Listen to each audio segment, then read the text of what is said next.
Shalom, Kahala Yahweh Bashim Yahushua Bashim Kodash. Double honors to the elder apostles and elder bishops of GMS, including the elders that came before them that taught us this truth.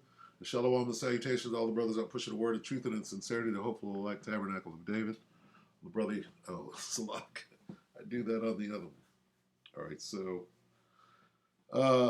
quick lesson in what's going on tomorrow. All right, and let's get Sirach real quick. You can always get Sirach, right? Sirach 5 and 15, be not ignorant of anything. Let me read it again. Be not ignorant of anything. Two different words.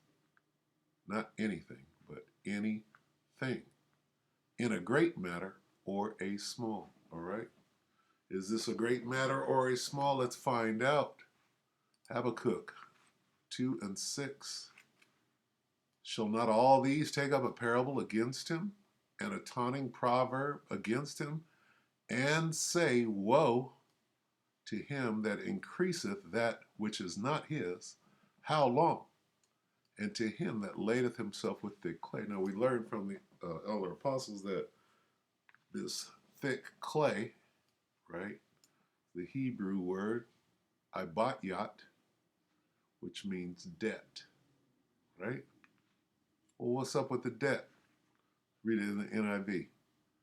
Will not all of them taunt him with ridicule and scorn, saying, woe to him who piles up stolen goods. What's stolen good? Your money. And makes himself wealthy by extortion. Criminals. How long must this go on? But soon their captives, who's that, will taunt them. They will mock them, saying, what sorrow awaits you thieves? We're saying that now. Like, hey, it's time to pay that bill, thief. Right? You sitting down and eating. Now you're trying to get up and leave the tab. No, it's time to pay the tab. Now you will get what you deserve. Woo! That's what we're saying. The men of the Lord. Recompense. All right? Payback. You've become rich by extortion, but how much longer can this go on? Not much longer. You know it, that he hath but a short time. This is his last time trying to flip it. All this has to do with where the money is going, okay? When you get into buying and selling, that deals with money, currency, all right? Not whether you're a Christian or not, or an embargo, all right? That's commerce. We're talking about buying and selling, which is commerce, but at the point of sale. What about the point of sale? Okay? That's what we're dealing with the C hip and the MOT to the B. Anyway, ABTIYT, debt. The ABTIYT ceiling explained. 9 years ago, Wall Street Journal, 9 years ago, the ABTIYT ceiling explained. Why should you care? So, of course, they don't want you to go back and look at this, right? Because they're explaining what the fuck is going on. So tomorrow, right, they want this to come and go, nobody notice. Why? Everything has to do with your money and where they're going with this. Don't you know that they want universal basic income for everybody and put $1,000 on your account? Nobody can have more than $1,000 in their bank account? Do you know about any of that? No, people are clueless. You got people out here thinking, well, I'm a dentist, I'm a doctor. I got more money than you. Those days are coming to an end. All right. So let's watch this. Let's see. And they're going to break it down. We're going to get to a point where the jack in the box pops up, rears his head, and shows you what's actually going on. So from the top. The federal debt ceiling. It's a looming catastrophe. It's a bargaining lever. It's a crisis averted. It seems like a never-ending cycle. So what is the federal debt ceiling anyway? Okay, remember, this is 10 years ago now. All right? And why should you care about it? See that? 16 trillion, right? Remember that. Keep that in mind. 10 years ago. Let's start with how it works. The government spends more money than it takes in. It's done this off and on since the country was founded, but now it's doing it more than ever. In each of the past 4 years, it has spent over Wait, what is this? Is this a credit card? It's a credit card, right? $1 trillion. What's this on the credit card? What's that little thing right there? That's a C hip, nigga. More than it took in. In February of this year, it is projected to collect about $215 billion in revenues and pay out $460 billion. The government borrows to make up the difference by selling bonds to investors around the world. Nearly half of that debt is now held by foreigners, much of it by Japan and China. Each month that the government spends more than it brings in, that is, each month that the government runs a deficit, it has to borrow. The sum of all this borrowing is the federal debt. It's been growing, both in dollars and measured against the size of the economy. Until World War I, Congress had to vote each time the Treasury needed to borrow money. To give the Treasury more flexibility, Congress switched to setting a ceiling on the debt in 1917. When the debt bumps up against that limit, Congress, often with a lot of shouting and bargaining, votes to lift the ceiling. And that is where we are now. The government hit the $16.4 trillion federal debt ceiling on December 31st, so Congress suspended the ceiling, allowing the Treasury to borrow what it needs, but only through May 19th. Remember that number, 19. Well, you have to understand the debt ceiling is a strange thing. First, Congress votes to spend money the government doesn't have. Then it votes a second time to allow Treasury to borrow that money so it can spend. Refusing to raise the debt ceiling does not cut spending. It's like refusing to pay a credit card bill for stuff you've already bought. But because failure to raise the debt limit could be so... It's called stealing. Okay? Refusing to pay a credit card debt for stuff that you've already bought. That's called stealing. Okay? What we just read in Habakkuk. Refusing to raise the debt ceiling does not cut spending. It's like refusing to pay a credit card bill for stuff you've already bought. But because failure to raise the debt limit could be so devastating, Congress often does use it to force the president to do things he's reluctant to do. Nope. That was called, what is that called?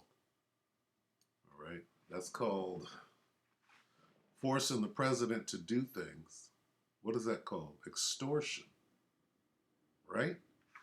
Did you hear that? Extortion. Listen. Force the president to do things he's reluctant to do. So what they do is they say, okay, well, we'll raise the credit debt ceiling if you pass these bills. Okay? Listen. Raise the debt limit could be so devastating, Congress often does use it to force the president to do things he's reluctant to do. Extortion. Nobody really knows. The Treasury hasn't been in precisely this position before. But here are some rough guesses. When the Treasury faced similar circumstances back in 2011, it contemplated paying as many bills as it could each day with the cash it had on hand, delaying payment on the rest. Bills would be paid basically in the order in which they arrived. It's called kicking the can down the road. With a delay in raising the debt ceiling, the more bills would pile up.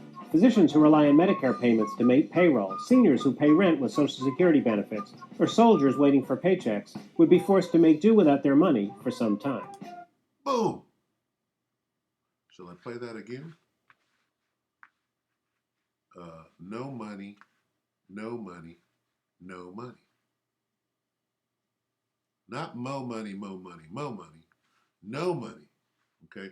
And here's what they're not going to say, if I'm not mistaken. That little money you got, your 401, your pension, and all of that, guess what they do with it? They do this. They're paying the bills one at a time as they become due to kick the can down the road. So how are they going to force you into universal basic income to where everybody can only have $1,000 in your banking account at a time. When they take your money to pay this uh, debt, this national debt that's coming due tomorrow, and nobody even understands it. I'm talking about the lay person. They don't understand it. Hell, I don't understand it. All right. But tomorrow, all right, and it's not 19 trillion anymore. All right. This is 10 years ago. They keep saying 19 trillion, right? Another option would be for the Treasury to prioritize payments, choose some bills to pay on time and others to delay. But it's unclear whether this is legal or logistically possible, given the volume of bills the Treasury receives each day. Nor is it clear whether the Treasury could or would pay interest on the national debt before paying everyone else. Any delay before paying everyone else. Yeah, see how they slipped it in there? Otherwise, they wouldn't let them make this. If they just came out and told you the truth. Listen, this has to do with your money. Don't you know that when you sign your name to get a bank account, in the fine print it says, at any time if the government needs your money, we can just take it. Okay. Hey, guess what? Guess what day we're in? All right. And they said 9, 10 years ago, they said this has never happened. Well, it happened then, and it's about to happen again. It isn't clear whether the Treasury could or would pay interest on the national debt before paying everyone else. Any delays in paying interest would endanger the government's credit rating and shake confidence around the world in the ability of the U.S. government to manage its finances. That could lead investors to demand higher interest rates for U.S. Treasury bonds, which would cost American taxpayers billions of dollars over time. Those are the stakes. And as the debt continues to rise, Washington faces a decision. Will it come to an agreement on taxes and spending? Will it actually do something to slow the buildup of debt? Yep. You know what it's called? The Great Reset. What does the Great Reset have to do with? It has to do with changing the money from dollars and cents into digital I's and O's, which they can control, which they can program, all right? And they can single you out if you don't want to play by the rules, okay? Or will the debt ceiling come back into the headlines, and with it, the accompanying fear that the U.S. government won't be able to pay its bills? Boom. It's back in the headlines. Let's go to Janet Yellen. Damn it, Janet. Now, let's look at the new numbers. So I can bear with me here. This is called CBS News. Treasury Secretary Janet Yellen warns U.S. to hit debt limit next Thursday. That's this Thursday. That's tomorrow. Okay? Let's see what this says. It's 4 days ago. Okay? Next Thursday is tomorrow. Let's read it again. Treasury Secretary Janet Yellen warns U.S. to hit debt limit tomorrow. Okay?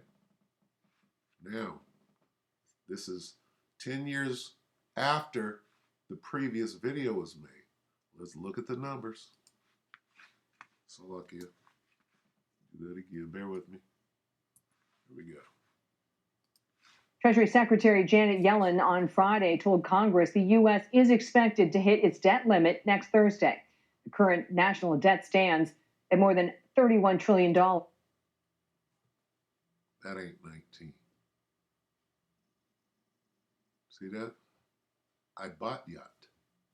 What does ABTIYT mean? Thick clay? Debt. How are they going to balance this thing? Can they do it? Or do they have to flip it and bring it? Why do you think they're at Davos right now? Tomorrow will be, Davos ends on the 20th. Okay? Tomorrow's the 19th. Hell, you think they're over there doing? They're getting this in order. You think not? The day after they default on the debt, and they got to start going into niggas' accounts and taking their money, right? Your 401, your pension, blah, blah, blah, blah, blah, blah, blah. You can't see this? Back it up. This is here. Expected to hit its debt limit next Thursday. The current national debt stands at more than $31 trillion. The country's total borrowing limit is $31.4 trillion.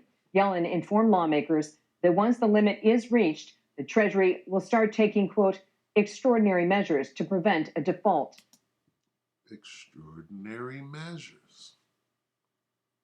Okay, what does that mean to the devil? Okay, all right. Do you know how much a body is worth? Okay, to put bodies down. Nigga, do you know how much chrome from the adrenal glands is worth? Okay, anyway, Salaka. Measures to prevent a default, like delaying some payments. Let's bring in Javier David. He's managing editor of business and markets at Axios and a CBS News contributor. What happens if the U.S. hits that debt ceiling? Well, what would happen is may very well have the scenario that some have warned about for years, but never quite managed to come to fruition, that the U.S. will default on its debt. That means bills won't get paid, interest payments won't get made, and it could be borderline catastrophic for the U.S. economy.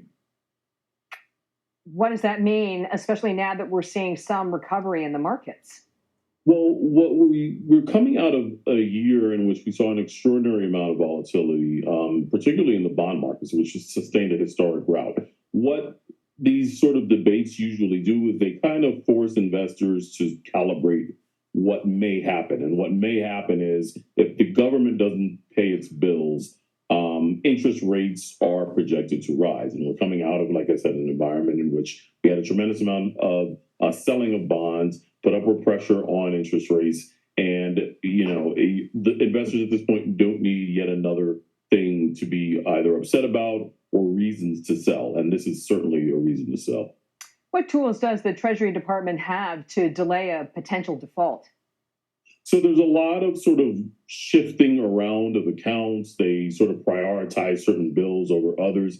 Janet Yellen's letter today basically stated that the borrowing limit, which is a little bit over 31 trillion, will be hit on Thursday. So now this is what they start doing. They resort to what they call extraordinary measures. And again, that's just sort of shifting money out of certain accounts, prioritizing certain things over others. But it's called the shell game, or three-card Molly. Three-card money, the shell game. Okay? Which shell is the money under? It'll drop dead date, or the X date, as some refer to it as. It could be in the fall, but as Treasury exhausts all of its options, but it could happen even earlier, maybe as early as June. For context, and in close, is June. What does that tell us about spending and the budget under the current administration?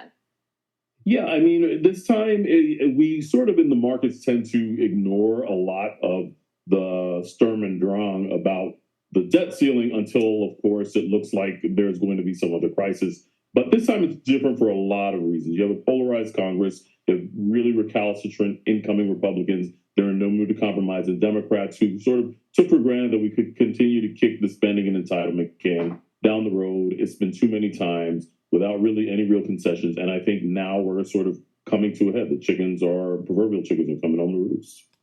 There you go, Malcolm X. Yeah, but there's plenty money to give to the Ukraine. Money and weapons. And yeah, what's going on here? Can you see it? Anyway, we're going to find out what's going on. Where is this leading? Where does this lead to? This leads to the dollar falling and being worthless. And they know this, do they not? Okay. How do they get out of this? With digital currency. The dollar is no more.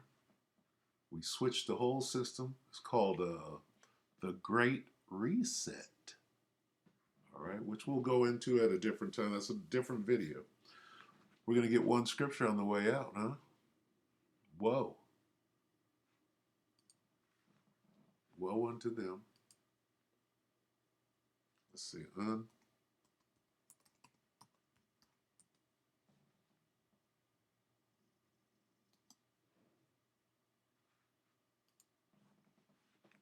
Isaiah 10 and 1. Woe unto them that decree unrighteous decrees. Right? You signed the unrighteous decree. When you opened your bank account, you said, well, if this situation, what situation? Well, what's going to happen tomorrow? If that arises, well, they could kick the can down the road until June by taking your money and that right grievousness which they have prescribed. Okay? That's all we need. To turn aside the needy from judgment and to take away the right from the poor of my people, that widows may be their prey and that they may rob. You see that? The fatherless. All right, so keep your eye on what's happening tomorrow because a bunch of smoke screens are out there. All right, look at this. You got smoke screens like this. You got these people at the WEF, right? At Davos, right? All saying things. Look at all these videos. Oh, we're working for the betterment of the world, right? No. When you watch these videos, these scripted, well-cut videos are telling you that they are working for the betterment of all people, and they're not. All right? Everything that they say is upside down. Oh, everything how can we make farming better? How can we get greater yields? That's what they're on there discussing, as though that's what they're doing. What comes out of your mouth and what you're actually doing real time on the ground are two wholly different things. You're robbing the fatherless right now. Okay? And what comes, there's a movie called Trading Places, and it's about the citrus report, right?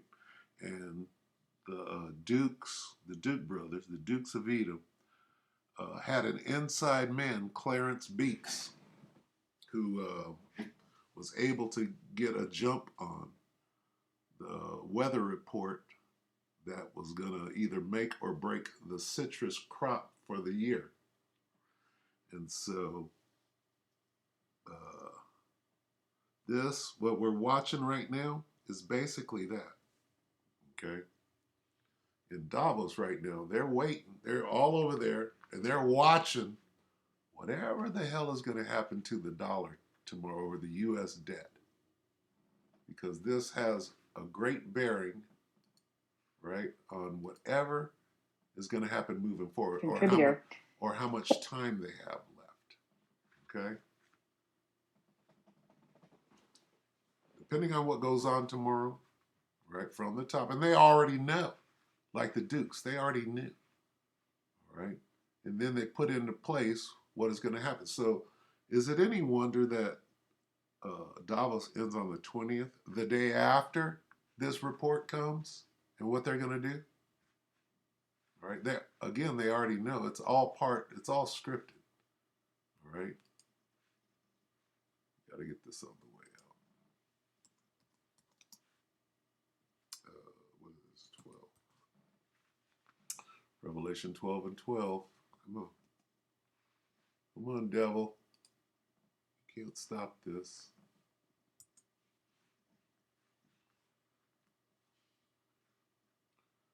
Therefore rejoice ye heavens. Salak. Let's get the real one. Revelation 12 and 12. Therefore rejoice ye heavens, and ye that dwell in them.